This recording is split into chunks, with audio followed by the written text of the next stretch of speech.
Demi Timnas Indonesia, Ahmad Dhani undur konser Dewa 19 All Star. Patrick Kluivert, pelatih Timnas Indonesia, dan serba-serbi pemecatan Sinteyong. Berkarya lebih dari 3 dekade, Rhodes jadi pioner musik heavy metal di Indonesia. Assalamualaikum warahmatullahi wabarakatuh. Hai Sobat Pop News, senang sekali bisa hadir kembali di hadapan Anda. Kali ini, Pop News Media akan merangkum sejumlah berita seputar selebriti nasional dan internasional, gaya hidup, berita viral, film, serta hal-hal entertainment lainnya. Sebuah berita ini kami rangkum selama sepekan dalam program Pop Spot. Bersama saya Hesti Handayani, inilah informasi selengkapnya.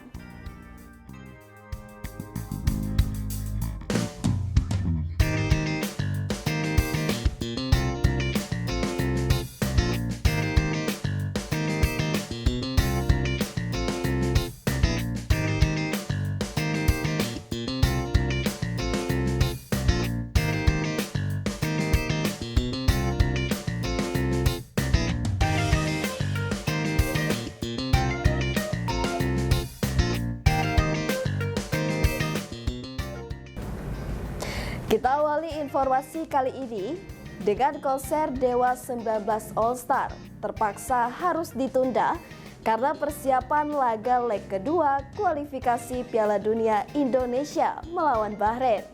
Ahmad Dhani kemudian memastikan konser Dewa 19 All Star diundur ke 6 September 2025 mendatang di Stadion Utama Gelora Bung Karno. Berikut informasi selengkapnya. Konser Dewa 19 All Star 2.0 batal, Ahmad Dhani rugi miliaran. Konser Dewa 19 All Star 2.0 terpaksa harus ditunda karena persiapan laga leg kedua kualifikasi Piala Dunia Indonesia melawan Bahrain. Ahmad Dhani kemudian memastikan konser Dewa 19 All Star diundur ke 6 September 2025 mendatang di Stadion Utama Gelora Bung Karno atau SUGBK. Penundaan konser Dewa 19 All Star 2.0 membuat Ahmad Dhani merugi hingga miliaran rupiah. Jadi Dewa 19 harus merelakan untuk mundur di tanggal 9 September demi kesuksesan pertandingan Indonesia Bahrain di mata dunia, karena ini kan Piala Dunia gitu. Kita nggak boleh gagal gara-gara konser Dewa rumputnya rusak, nggak boleh gagal. Jadi harus persiapannya harus benar-benar matang, sehingga ditakutkan konser Dewa 19 tanggal 18 Januari takutnya nanti merusak rumput dan lain-lain. Sejauh ini Ahmad Dhani memastikan jumlah tiket yang terjual dalam konser Dewa 19 All Star 2.0 yang sebelumnya dijadwalkan pada 18 Januari 2025 mencapai 50.000. Ada kerugian nggak, Mas? Itu udah bayar DP? Ada kerugiannya, ada. Lumayan. Untuk tiket yang sudah Miliaran ada. Untuk jumlah tiket yang sudah habis terjual, Bang. Tiket itu 80% sudah terjual. 50.000 tiket sudah terjual. 50.000 tiket sudah terjual. Penundaan ini diharapkan bisa dimaklumi oleh penggemar Dewa 19, Baladewa dan Baladewi. Mengingat laga leg kedua Timnas melawan Bahrain bisa menentukan nasib Indonesia di Piala Dunia. Dan semoga Baladewa-Baladewi juga sama perasaannya terhadap kita untuk lebih mementingkan kepentingan nasional, yaitu kepentingan daripada tim Indonesia untuk bisa berlaga di ajang Piala Dunia 2025. Tidak hanya itu, penundaan ini sempat menuai komentar dari para bintang tamu luar negeri dalam konser Dewa 19.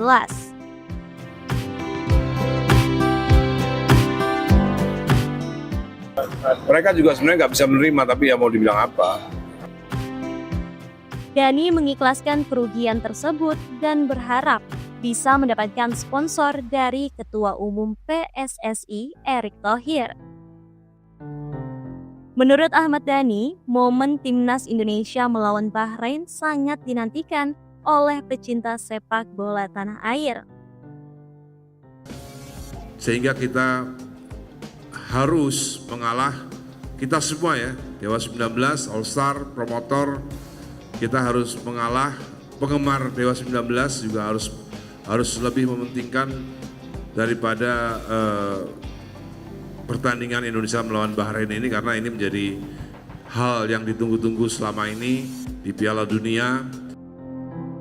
Pentolan band Dewa 19 ini kemudian telah melakukan komunikasi dengan pihak promotor dan PSSI. Begitupun kepada para musisi internasional yang tergabung dalam Dewa 19 All Stars. PSSI sedang moncer-moncernya, semoga dengan mundurnya Dewa 19 All Star ini bisa membuat Indonesia Bahrain terjadi sebuah pertandingan yang tidak kurang satu apapun. Setelah melakukan penyesuaian jadwal dengan Mr. Big, Extreme, dan Bad English, Ahmad Dhani dan promotor sepakat mengundur konser Dewa 19 All Star 2.0 ke tanggal 6 September 2025. Sebagai informasi, konser Dewa 19 yang diundur tersebut awalnya akan menampilkan berbagai musisi internasional, mulai dari Extreme, Mr. Big, hingga Bad English. Adapun tiket konser tersebut hingga kini sudah terjual lebih dari 50.000 tiket.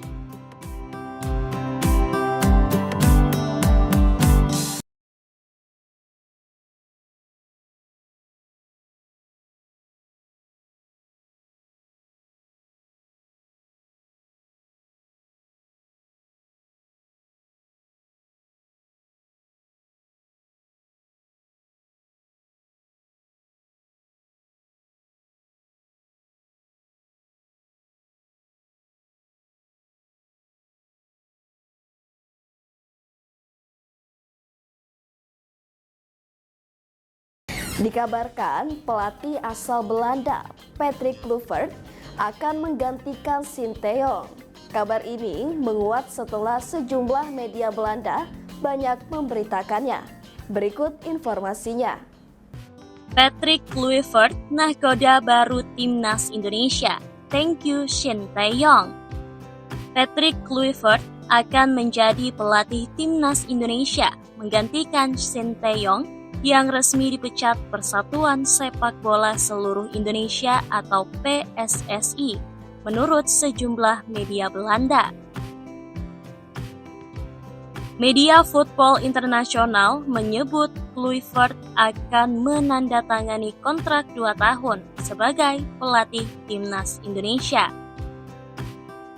Hal senada dikemukakan surat kabar Telegraph.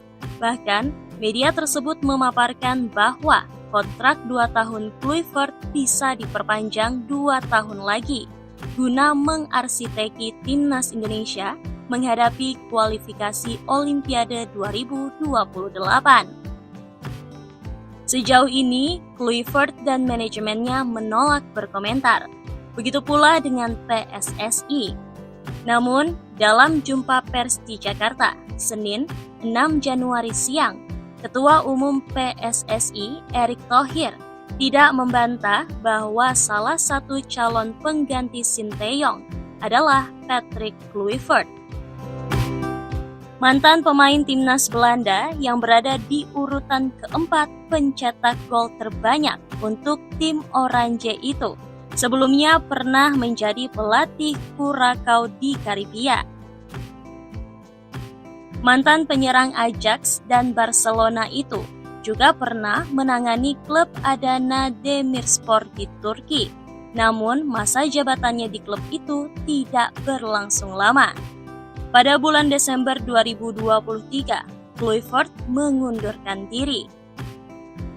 Timnas Indonesia saat ini syarat dengan para pemain keturunan Belanda, sehingga Kluivert dapat lancar berkomunikasi dengan mereka.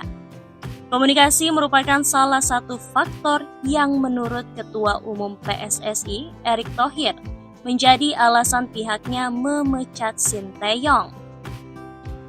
Adapun para pemain Timnas Indonesia keturunan Belanda sebagai berikut. Maes Hilgers, FC Twente, Martin Paes, FC Dallas, Kelvin Verndorp, NEC, Tom Haye, Almere City FC, Jay Itdes, Venezia, Shani Patinama, Kas Yupen, Nathan Jo Aon, Swansea City, Eliano Reinder, PEC Zwolle, Ragnar Oratmangon, FC Dender, Rafael Struijk, Brisbane Roar, Sandy Walsh, KV Mechelen, Justin Hubner, Wolverhampton Wanderers, dan Kevin Dix, FC Copenhagen. PSSI resmi memecat Sinteyong atau STY, sebagaimana diumumkan dalam jumpa pers di Jakarta, Senin 6 Januari siang. Apa alasan Sinteyong dipecat? Ketua Umum PSSI Erick Thohir mengatakan, pihaknya resmi mencopot Sinteyong dari posisinya sebagai pelatih Timnas Indonesia.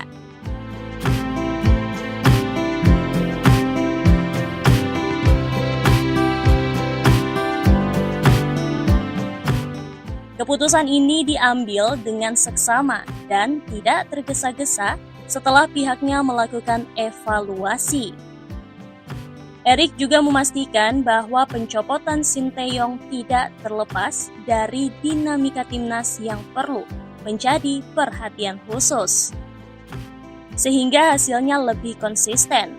Tegasnya, seperti dilaporkan wartawan Johannes Huta Barat yang melaporkan untuk BBC News Indonesia. Kontrak Sinteyong dengan PSSI baru berakhir pada 30 Juni 2027.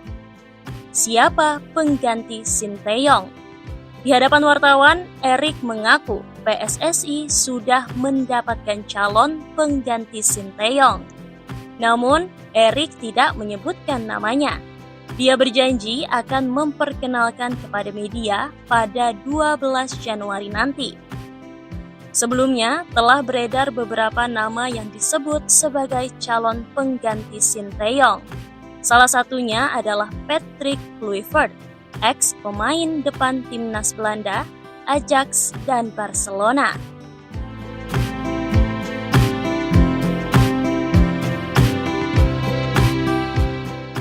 Erick tidak membantah bahwa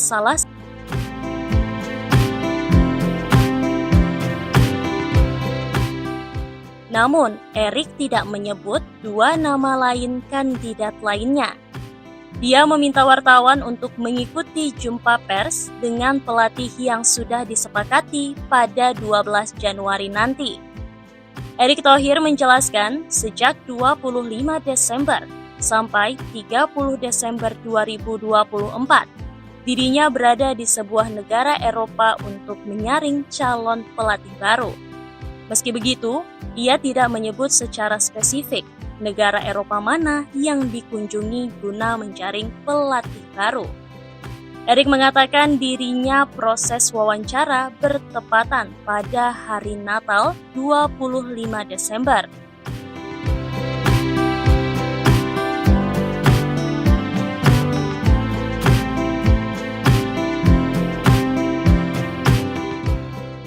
Erick juga mengatakan bahwa pada tim kepelatihan timnas akan diisi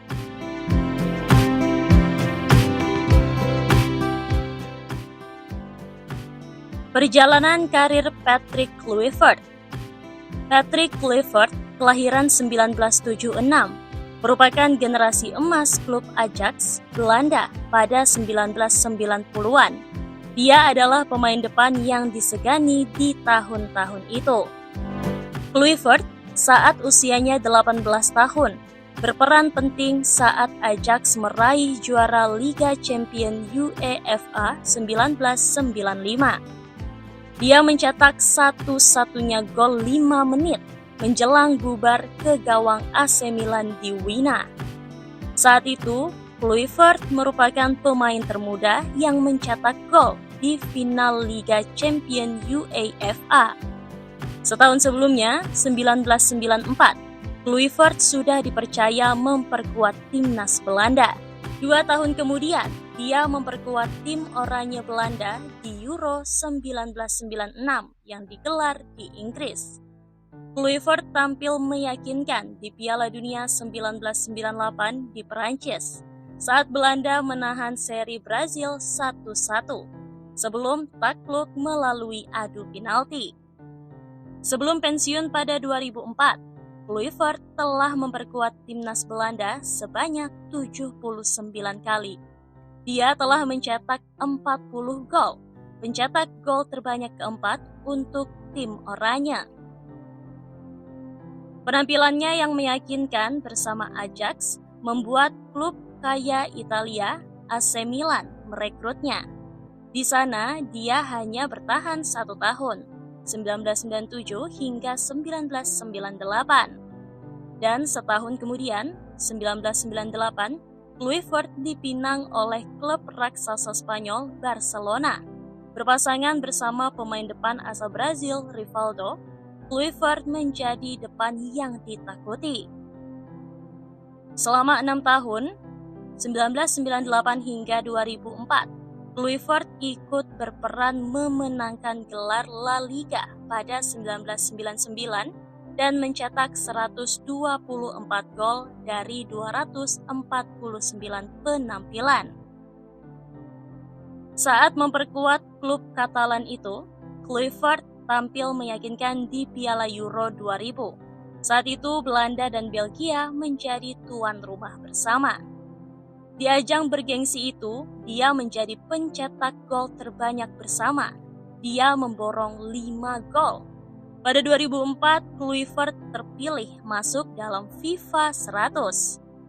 Ini adalah daftar 125 pesepak bola terhebat yang masih hidup, yang dipilih oleh legenda sepak bola Pele.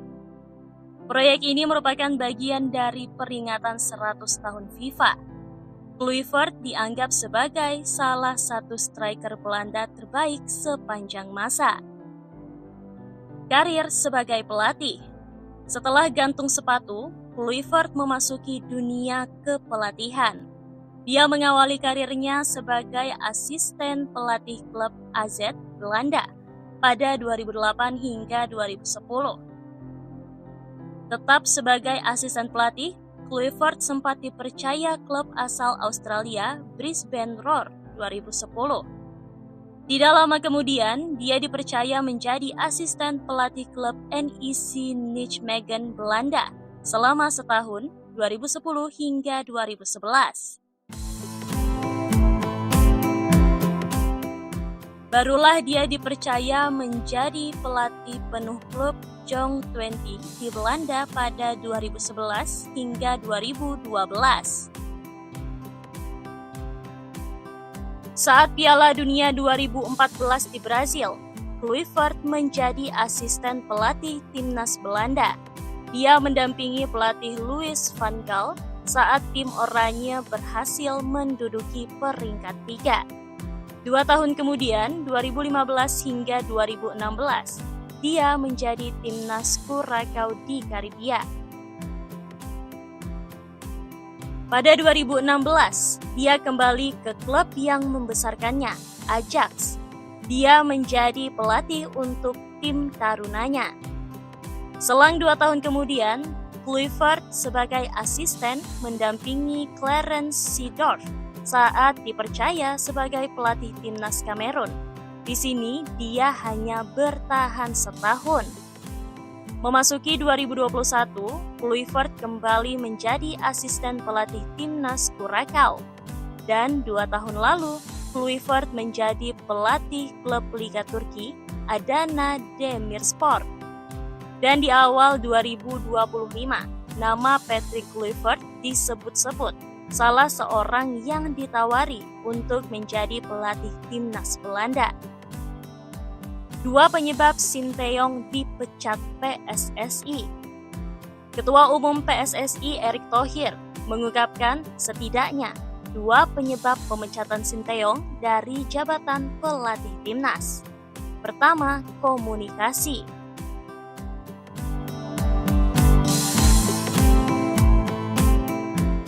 Masalah bahasa disebut-sebut menjadi kendala pada masa kepelatihan Sinteyong. Pada November 2024 lalu, Erick sempat ditanyai oleh media mengenai isu ini. Hanya saja saat itu ia tak mau menjelaskan lebih lanjut. Ia mengatakan yang bisa mengomentari itu hanya pelatih dan pemain. Namun, Erick mengakui bahwa untuk berkomunikasi dengan Sinteyong, ia membutuhkan penerjemah.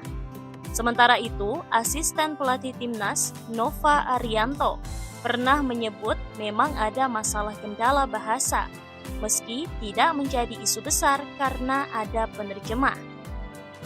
Sinteyong diketahui belum bisa berbahasa Indonesia, meski sudah melatih Indonesia 4,5 tahun.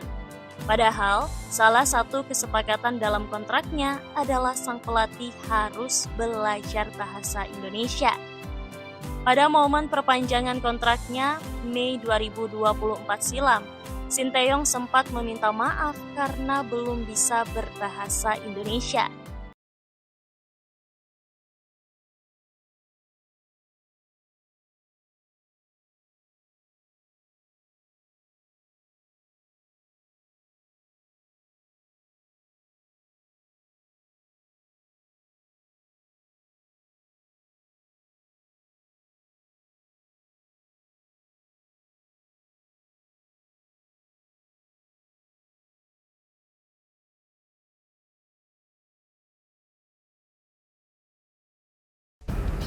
Di berita penutup minggu ini, kita akan ngebahas band metal Indonesia yang saat ini usianya tak lagi muda, namun masih memiliki jiwa muda. Sobat Pop News, ada yang masih ingat dengan band metal Rocks? Sudah 30 tahun band ini meniti karir di Indonesia. Nah, biar Sobat Pop News bisa lebih mengenal band metal legendaris ini, kami akan sajikan profil mereka. Berikut informasinya. Rocks merupakan band pelopor musik heavy metal di Indonesia. Saat ini, kiprah Rocks di belantika musik metal tanah air sudah lebih dari 30 tahun. Mereka terakhir merilis album pada 2017 lalu. Di usianya yang tidak muda ini, band yang beranggotakan Trison Manurung, Tony Monot, Iwan Ahtandi, Dede Crow, dan Raiden Sujono itu merilis album baru bertajuk Anthem 2017 lalu. Tentang album Anthem. Namun tak semua lagu di albumnya itu berisi lagu-lagu baru. Dari 9 lagu, 4 diantaranya adalah lagu lama yang dipilih berdasarkan polling bersama penggemar Rocks. Salah satu lagu lama yang masuk ke album adalah Rock Bergema, yang menjadi single teranyar mereka pada 1987 silam. Pemilihan judul album pun disesuaikan dengan misi lagu Rock Bergema.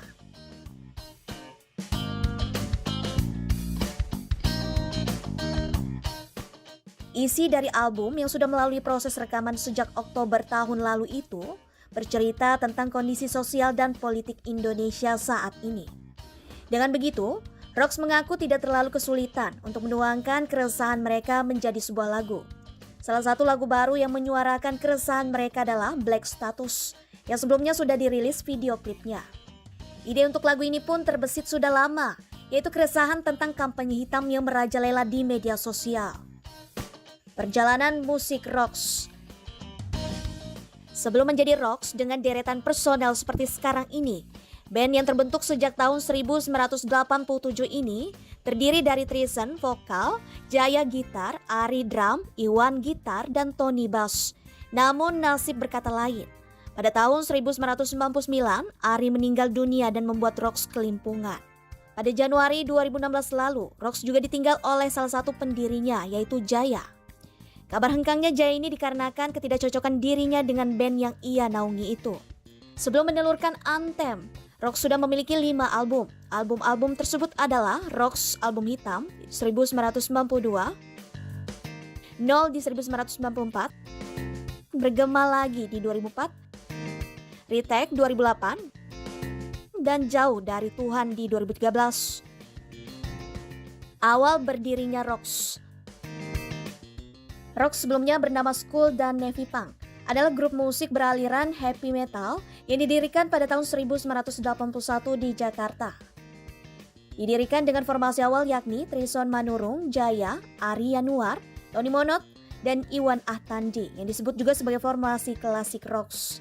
Sekarang, ROX berisikan Trison, Tony Monot, Didi Crow, dan Raiden Sujono. Ari dan Jaya adalah personel awal ROX yang sudah tidak tergabung lagi.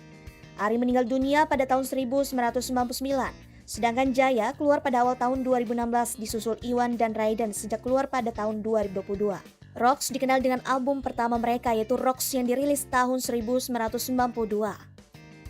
Album yang juga disebut sebagai Black Album itu berisikan sejumlah hits klasik rock seperti 5 cm, Rise, Gontai, dan Rock Bergema. Lagu Rock Bergema juga termasuk dalam 150 lagu Indonesia terbaik versi majalah Rolling Stone Indonesia. Dalam sejarah musik Indonesia, ROX merupakan pelopor dari pergerakan musik metal atau underground di Indonesia. Itu tadi sejumlah berita seputar selebriti nasional dan internasional, gaya hidup, berita viral, film, serta hal-hal entertainment lainnya. Sebuah berita ini kami rangkum selama sepekan dalam program PopSpot.